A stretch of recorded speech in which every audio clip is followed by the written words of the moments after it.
అందరికీ నమస్కారం. రాజనీతి కనెక్టింగ్ ది డాట్స్కు స్వాగతం. ఓటర్ల జాబితా ప్రత్యేక సవరణ, స్పెషల్ ఇంటెన్సివ్ రివిజన్ ఎస్ఐఆర్ను రాష్ట్ర స్థాయిలో చేపట్టే అధికారం కేంద్ర ఎన్నికల సంఘంకు లేదా? మరి ఏ అధికారంతో కేంద్ర ఎన్నికల సంఘం ఎస్ఐఆర్ను రాష్ట్ర స్థాయిలో చేపడుతోంది?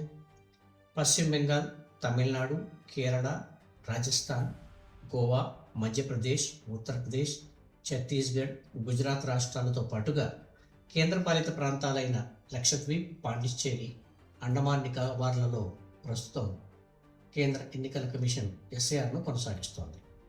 బీహార్ ఎన్నికలకు ముందు ఎలక్షన్ కమిషన్ చేపట్టిన ఎస్ఐఆర్ తీవ్ర వివాదాస్పదమైంది. ఎన్నికల కమిషన్ భారతీయ జనతా పార్టీతో కుమ్మక్కై బీహార్లో ప్రతిపక్షాల ఓట్లను తొలగించేందుకు ఎస్ఐఆర్ చేపట్టిందనే ఆరోపణలు వచ్చాయి. అలాగే అక్కడ బీజేపీ, జేడీయూ అధికార కూటమిని గెలిపించేందుకు ఎన్నికల కమిషన్ ఇదంతా చేసిందన్నారు. అన్నట్టుగానే అక్కడ అధికార పక్షం తిరిగి అందరం ఎక్కింది.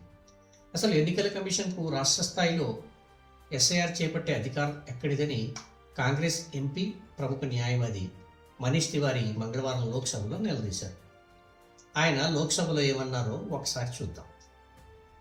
और आज मैं बहुत खेद के साथ कहना चाह रहा हूं कि देश भर में एसआईआर पे चर्चा है, कई प्रदेशों में एसआईआर हो रहा है, पर मैं बहुत जिम्मेदारी से यह बात कह रहा हूं कि चुनाव आयोग के पास कानूनी तौर पर एसआईआर करवाने का कोई औचित्य नहीं है। और मैं आपको पढ़ के सुनाना चाहता हूं, जो रिप्रेजेंटेशन ऑफ पीपल्स एक्ट है 1950, उसमें चुनाव आयोग ये कहती है कि उनको जो अधिकार है वो सेक्शन 21 से मिलता है। मैं 21 पढ़ के सुनाना चाहता हूं। The electoral roll for each constituency. Mr. Speaker, sir, kindly mark the word each. Each constituency shall be prepared in the prescribed manner by reference to the qualifying date and shall come into force immediately upon its final publication in accordance with the rules made under this act. अब वो the said electoral roll shall unless directed by the election commission etc. ये दूसरे प्रावधान में है। अब तीसरे प्रावधान में रिप्रेजेंटेशन ऑफ पीपल्स एक्ट का जो कानून है, जो इस सदन ने बनाया है, वो कहता है notwithstanding anything contained in subsection 2, the election commission may at any time for reasons to be recorded in writing direct a special revision of the electoral roll for any constituency, not every constituency, for any constituency or part of a constituency in such manner as it may think fit. आगे कानून ये कहता है, जो इस सदन ने बनाया है, provided that subject to the other provisions of this act, the electoral roll for the constituency, एक particular constituency, as is in force at that point in time of issue of any such direction, shall continue to be in force until completion of the special revision so directed. अध्यक्ष, इसका क्या मतलब है? इसका मतलब यह है कि ना संविधान में ना कानून में स्पेशल इंटेंसिव रिवीजन का कोई प्रावधान है। यह सिर्फ एक अख्तियार चुनाव आयोग को दिया गया था कि अगर किसी क्षेत्र में कोई गड़बड़ी है इलेक्टोरल रोल के साथ, कोई मतदाता सूची ठीक नहीं है, तो उसको ठीक करने के लिए for reasons to be recorded in writing and reasons to be made public, तो ही आप एसआईआर कर सकते हैं। आप पूरे बिहार के लिए एसआईआर नहीं कर सकते, आप पूरे केरल के लिए एसआईआर नहीं कर सकते, आप पूरे पश्चिम बंगाल के लिए एसआईआर नहीं कर सकते। आप एसआईआर अगर करना चाहते हैं तो हर कॉन्स्टिट्यूएंसी में, हर चुनाव क्षेत्र में अलग अलग जो आपको खामियां लगती हैं, उन खामियों को रिकॉर्ड करके इन राइटिंग उसको सार्वजनिक करके फिर आप कर सकते हैं। मैं सरकार से पूछना चाहता हूं कि कहां है वो रीजन रिकॉर्डेड इन राइटिंग? सरकार को चुनाव आयोग से वो जो कारण है उनको अपने संज्ञान में लेकर सदन के पटल पर रखना चाहिए कि कौन सी कॉन्स्टिट्यूएंसी में, कौन सी चुनाव क्षेत्र में कहां पे गड़बड़ है, क्या कंप्लेंट चुनाव आयोग को मिली और उस कंप्लेंट के आधार पर क्या उन्होंने इंक्वायरी की, और क्या इंक्वायरी करने के बाद वो अगर इस निष्कर्ष पर पहुंचे हैं कि एसआईआर एक चुनाव क्षेत्र में होना चाहिए, तो उसके जो कारण है वो सार्वजनिक होने चाहिए। और दुर्भाग्यपूर्ण बात यह है कि इस बुनियादी प्रश्न के ऊपर कि चुनाव आयोग को एसआईआर कराने का अख्तियार है कि नहीं, ये दुर्भाग्यपूर्ण बात है कि अदालत में भी इसकी चर्चा नहीं होगी।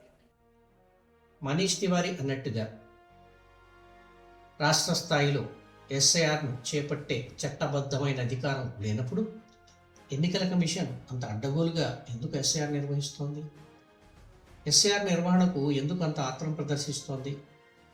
ఎస్ఐఆర్ త్వరితగతిని పూర్తి చేసేందుకు బూత్ లెవెల్ ఆఫీసర్లపై ఒత్తిడి తెచ్చి వారిపై క్రిమినల్ కేసులు పెట్టి వారి బలవన్మరణాలకు ఎందుకు కారణమవుతోంది? ఇప్పటికే 40 మంది వరకు బూత్ లెవెల్ ఆఫీసర్లు ఎస్ఐఆర్ కోసం పై అధికారులు పెట్టే ఒత్తిడిని తట్టుకోలేక పెట్టల్లా రాలిపోయినట్టు వార్తలు వస్తున్నాయి. ఎస్ఐఆర్ నిర్వహణకు ఎన్నికల సంఘానికి ఉన్న అధికారం కేవలం నియోజకవర్గం వరకే పరిమితం అయినప్పుడు ఎన్నికల సంఘం ఆ అధికారాన్ని రాష్ట్ర స్థాయికి ఎలా విస్తరింపజేస్తోంది?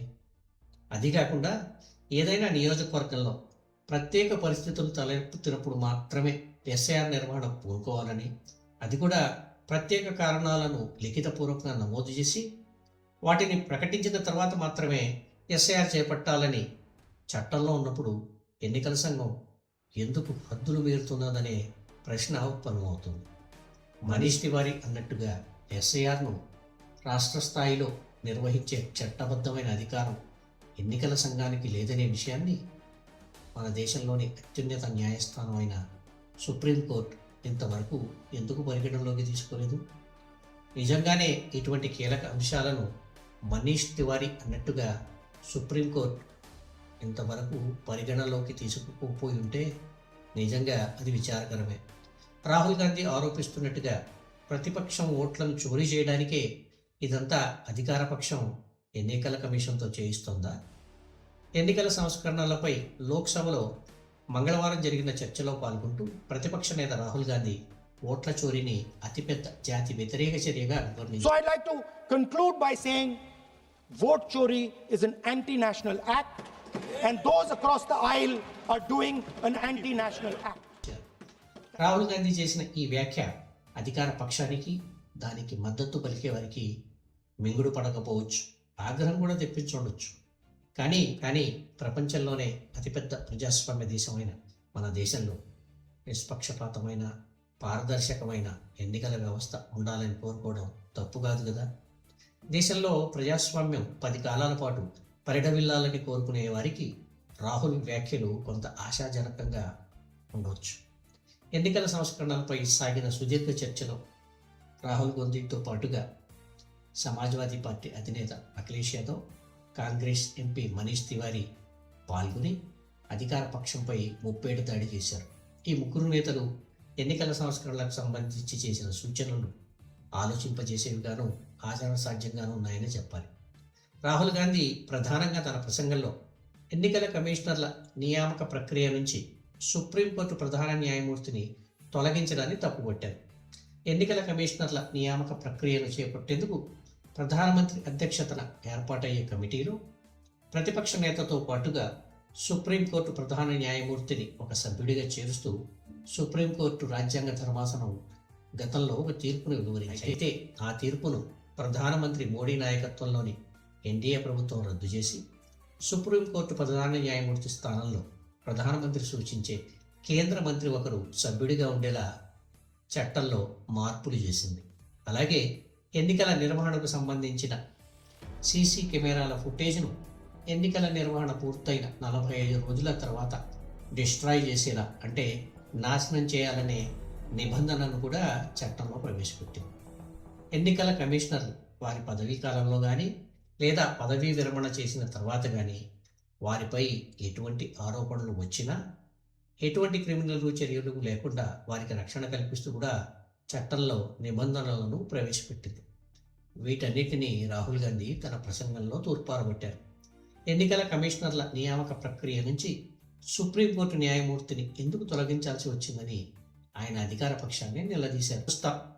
ఎన్నికల కమిషనర్లకు చట్టబద్ధమైన రక్షణ లభించడంతో వారు అధికార పార్టీతో కుమ్ముక్కై ఇష్టానుసారం అక్రమాలకు ఓడిగడుతున్నారని ఆయన ఆరోపించారు. చట్టంలో తమకు రక్షణ కవచం ఉందని, ముఖ్యంగా తనను ఎవరూ ఏమీ చేయలేరని ప్రధాన ఎన్నికల కమిషనర్ జ్ఞానేష్ కుమార్ భ్రమపడుతున్నారని రాహుల్ గాంధీ అన్నారు. ఓట్ల చోరీకి సంబంధించి తాను లేవనెత్తిన ఏ ఆరోపణలకు సమాధానం ఇచ్చే సాహసం ఎన్నికల కమిషన్ ఎందుకు చేయలేకపోతుందని ఆయన ప్రశ్నించారు. దేశంలోని ప్రజలకు ఈవీఎంలపై అనుమానాలు ఉన్నాయని ఈ చర్చలో పాల్గొన్న అఖిలేష్ యాదవ్ అన్నారు. ప్రజలకు ఉన్న అనుమానాలను నివృత్తి చేయాల్సిన బాధ్యత ప్రభుత్వానిదే అన్నారు.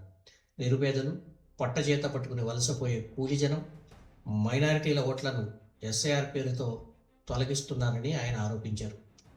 వచ్చే ఏడాదిలో ఎన్నికలు జరిగే పశ్చిమ బెంగాల్ తదితర రాష్ట్రాలలో బ్యాలెట్ పేపర్లతో ఎన్నికలు నిర్వహించి అధికార పక్షం తన నిజాయితీని చాటుకోవాలని ఆయన డిమాండ్ చేశారు. ఎన్నికల కమిషనర్ నియామక ప్రక్రియలో సుప్రీంకోర్టు ప్రధాన న్యాయమూర్తి, లోక్సభ, రాజ్యసభల్లోని ప్రతిపక్ష నేతలకు కూడా ప్రాతినిధ్యం కల్పించాలని మనీష్ తివారీ చేసిన సూచనలను అఖిలేష్ యాదవ్ సమర్థించారు. ఇక రాహుల్ గాంధీ మాట్లాడుతూ బ్యాలెట్ పేపర్తో ఎన్నికలు నిర్వహించలేని పక్షంలో 100% వీవీప్యాట్లను లెక్కించాలని ఆయన డిమాండ్ చేశారు. ఎన్నికల కమిషనర్లకు చట్టపరంగా రక్షణ కల్పించే నిబంధనలను ఉపసంహరించాలని డిమాండ్ చేశారు. చూద్దాం కేంద్రం ఏమి చేస్తుందో, ఎన్నికల సంఘం ఎలా స్పందిస్తుందో. ఈ టాపిక్ ఇంతటితో ముగిద్దాం. త్వరలో మరో టాపిక్తో కలుద్దాం. అంతవరకు అందరికీ సెలవు. వీడియో నచ్చితే లైక్ చేయండి, షేర్ చేయండి, సబ్స్క్రైబ్ చేయడం మర్చిపోకండి. నో నాయిస్, ఓన్లీ వాయిస్ కోసం చూస్తూనే ఉండండి మీ సర్కార్ వారి మీడియా. శుభరాత్రి, good night.